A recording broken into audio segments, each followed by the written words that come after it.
follow the link which will take you to the SIA application page. From here, scroll down to the Begin to fill in your application online button. Now, register for a personal account and start filling in your individual information, and once completed, click Register. You will then receive an email asking you to activate your account. Follow this link and log in using your username and password you created previously. From here, start entering your details. Once you have done this, click on Start a new application and your payment preference. I paid for my license myself. You will then be met with a privacy notice, which you should read carefully before accepting.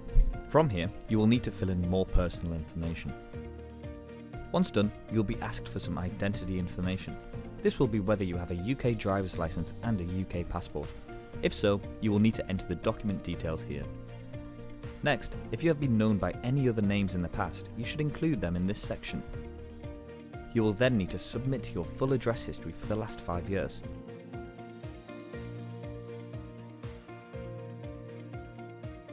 This next section is very important as it is which type of license you wish to apply for. You are most likely going to be applying for a frontline license.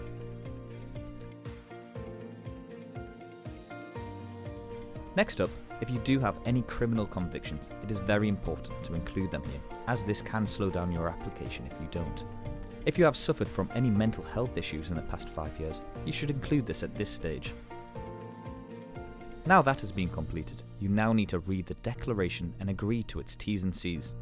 Once happy, press confirm and make sure you fully review all of your information before it is submitted, just in case you have made an error. Once you're happy with everything, click Submit, cross your fingers and make a note of your application number.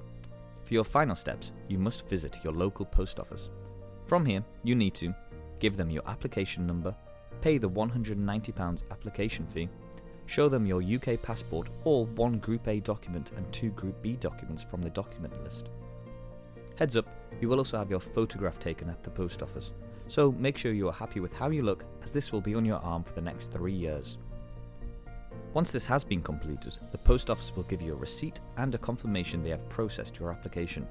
You must keep these safe just in case the SIA needs anything else from you.